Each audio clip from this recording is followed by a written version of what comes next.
On a décidé de partir en Namibie, de chercher des grottes, un peu dans le même contexte que Littlefoot, pour aller chercher de nouveaux morceaux du berceau de l'humanité.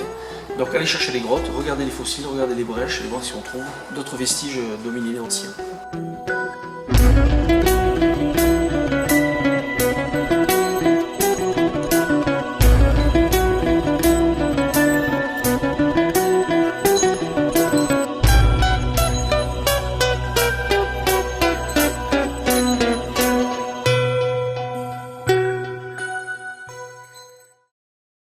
Donc c'est le début de la seconde mission de terrain Human Origins in Namibia. Et avant de partir directement en Namibie, on a fait un petit stop dans le Cradle of Humankind en Afrique du Sud, dans le Gauteng, autour des sites de Sterkfontein, Kromdraai, etc. Un peu pour se faire l'œil, voilà, parce que c'est exactement ce qu'on cherche. La problématique qu'on a développée en Namibie vient d'ici. On a essayé d'exporter le modèle et ce qu'on a compris ici en Namibie. Et donc le but maintenant c'est d'aller voir là-bas.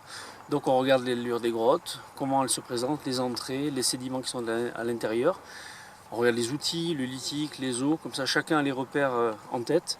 Et dès demain on part en Namibie et on va essayer d'appliquer ça sur le terrain, dans un terrain quasiment vierge. Maybe you're tired of the waves that come and knock you off your feet. I'd long to see you on a day when you won't drown.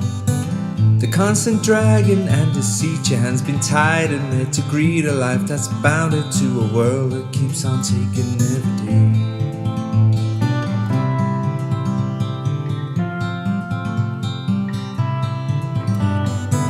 Maybe you're tired. Grégory Dandurand, INRAP, Trace, géoarchéologue.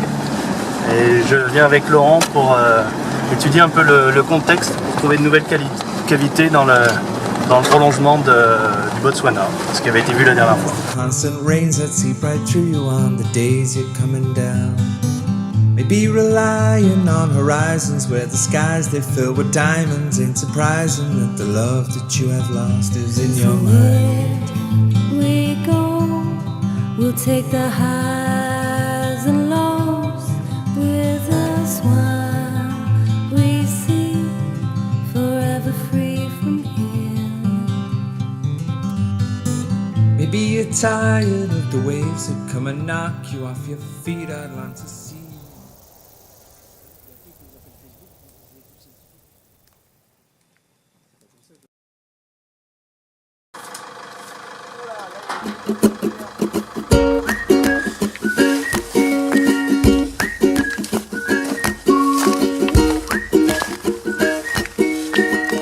Laurent, on prenait quelques photos.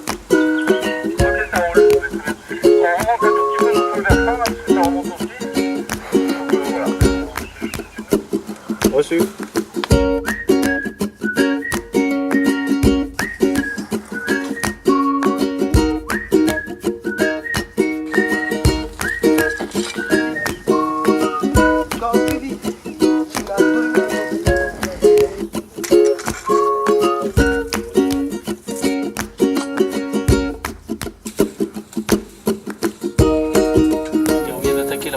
Pour la mission avril 2016. Donc on est retourné dans la colline du Léopard qu'on avait déjà entrevue, au pied de laquelle il y a un site MSI. Et là cette fois-ci on fait le tour complet, détaillé de tous les affleurements de calcaire pour trouver des grottes, mais aussi pour comprendre un peu l'histoire du paysage. Donc c'est la première, il y en a une autre au fond. Toutes les collines pour moi dans le plan ce sont les hills. Donc petit à petit il va falloir toutes les parcourir de la même façon. Donc il y a une quarantaine, cinquantaine de collines comme ça, à voir en détail.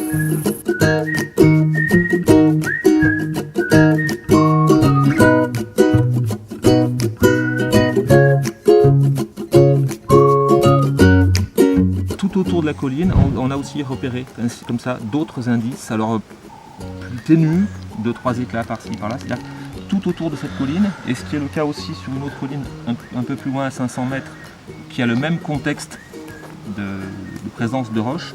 Visiblement, les hommes préhistoriques se sont assez intéressés à ces deux collines parce que les roches étaient plus intéressantes qu'à d'autres. Donc ils sont venus ici assez régulièrement, des indices tout autour de la colline. On peut considérer qu'ici c'est une forme d'atelier pour les hommes préhistoriques qui viennent chercher les matières premières disponibles, les débiter et sans doute emporter une partie avec eux. On peut évoquer le Middle Stone Age, une période de la préhistoire africaine On va ici situer entre 400 000 et 50 000 ans.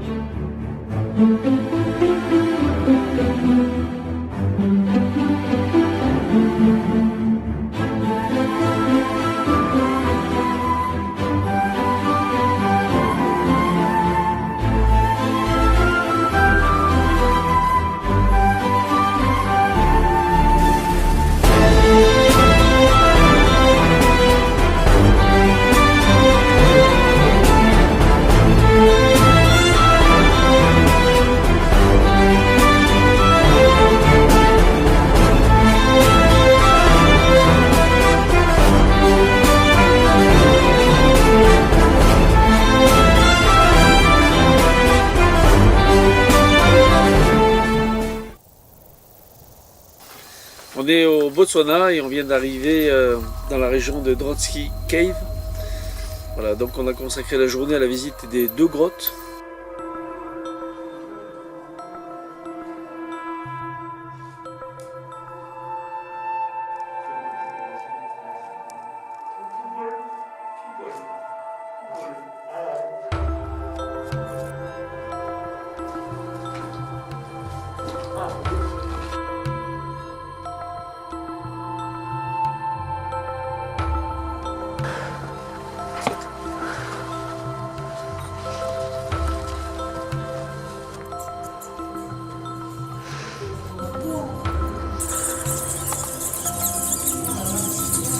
On est au fond d'une des grottes de Drotsky, dans une très grande salle, où il fait très chaud d'ailleurs à cause de la fermentation du guano. Et il y a des milliers et des milliers de chauves-souris partout, on les entend. Et donc on est en train de regarder un peu le rôle qu'a pu jouer ce guano dans la forme des parois et dans la corrosion des concrétions. Il y a des exemples fabuleux. Et tout ça, ça va nous éclairer sur toutes nos grottes qu'on connaît partout dans le monde.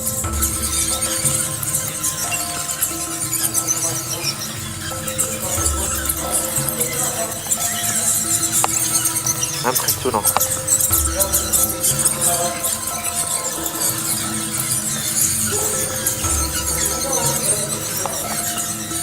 La première est intéressante puisque c'est une grotte dans laquelle il y a de la brèche. Pas forcément connue pour les fossiles qu'elle contient, mais en tout cas c'est tout le système et tout le principe de ce qu'on cherche, c'est-à-dire une grotte qui a été remplie par de la brèche, qui est recoupée par le versant. Et donc à la fois on a reconnu tout ça dans la grotte, mais en plus on est allé en surface, on a retrouvé la brèche à l'extérieur avec de l'os dedans. Donc ça veut dire que c'est exactement le schéma de ce qu'on doit trouver maintenant en Namibie. La seconde grotte, alors elle par contre on n'a pas vu de brèche, ça ne veut pas dire qu'il n'y en a pas. Elle peut être sous la zone d'entrée effondrée. En revanche c'est un très grand réseau et qui est habité par des centaines de milliers de chauves-souris. Donc on s'est promené si on peut dire dans la galerie, mais surtout en faisant des observations assez originales. Puisque lorsque les chauves-souris vivent dans les grottes, eh bien, il y a les excréments, il y a l'urine sur les parois, et ça joue énormément dans la corrosion des parois. Et ça veut dire que par exemple dans ce genre de cavité habitée par les chauves-souris, il n'y a quasiment aucune chance de trouver du pariétal, puisque voilà, tout ça, toute cette biocorrosion a fait disparaître une grande partie des parois et on a perdu peut-être toutes les éventuelles œuvres pariétales qui pouvaient y être. On est en formation verticale pour la spéléo, pour descendre dans les trous. Et donc on s'entraîne dans un baobab. Voilà, très beau baobab. C'est le test.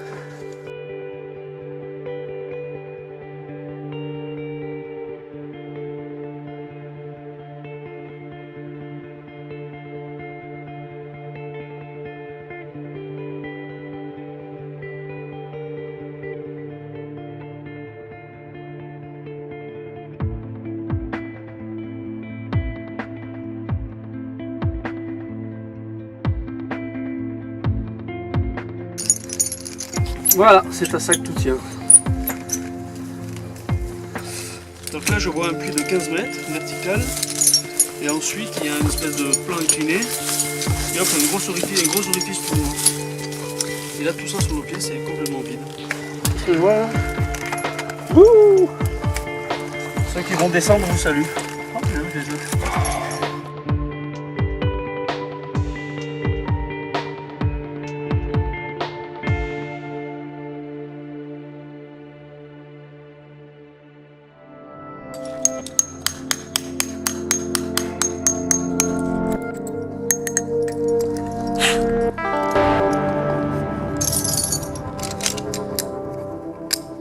Là,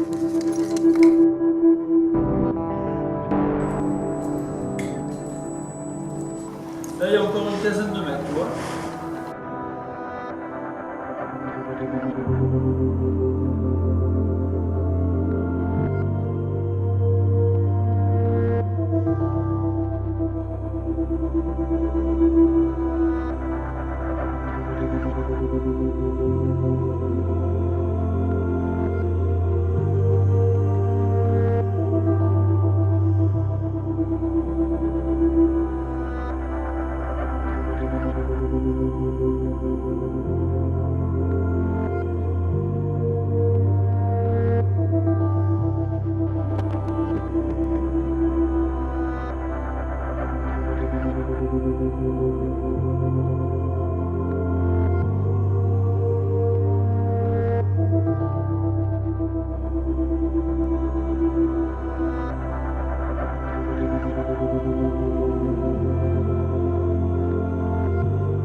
On vient de faire le tour d'une grande colline qui est vraiment pile dans l'axe des grottes que nous avons vues au Botswana hier et avant-hier.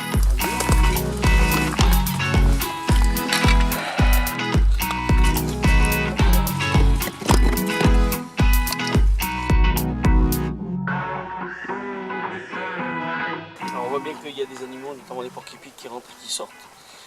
Peut-être ont-ils accès à autre chose. Voilà. Nous en l'état pour l'instant on ne peut pas y rentrer, mais voilà. C'est le genre d'indice que de toute façon en spéléo on cherche pour trouver des grottes. Voilà. On est sur la bonne voie.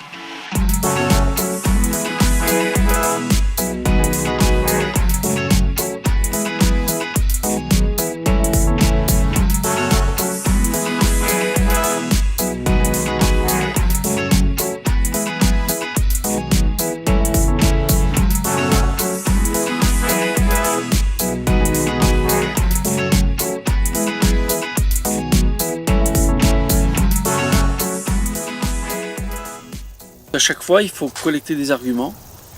Et en fait, c'est ce qu'on fait là, tu vois. Là, on est en train de montrer que des grottes qu'il y a là-bas, c'est pas un accident, c'est pas un hasard, il y en a partout. Donc, ça veut dire qu'ici, il n'y en a pas qui sont connus. Des grottes où il y a de la brèche, on les a vues là-bas, avec la même histoire, il doit y en avoir ici. Et donc, tout ça, c'est des arguments qui, peu à peu, permettent de repousser un peu les doutes, quoi. Consolider. Et de consolider, et puis quand quelqu'un te dit moi j'y crois pas, tu dis mais attends, il y a ça, il y a ça, il y a ça quand même. J'ai la même histoire, j'ai le même temps, j'ai les mêmes pièges, tu vois.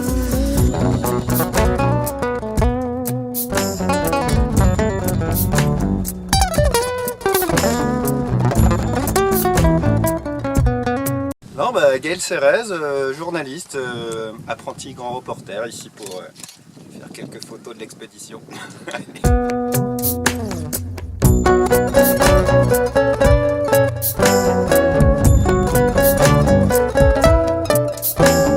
On a contourné une colline et en revenant vers le gouffre, ben, il y a Gaël et toi Marc qui ont vu des lions qui s'en allaient assez paisiblement.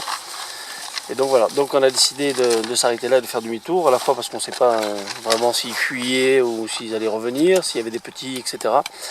Et qu'on est un peu loin de tout, donc c'est peut-être pas le moment d'insister.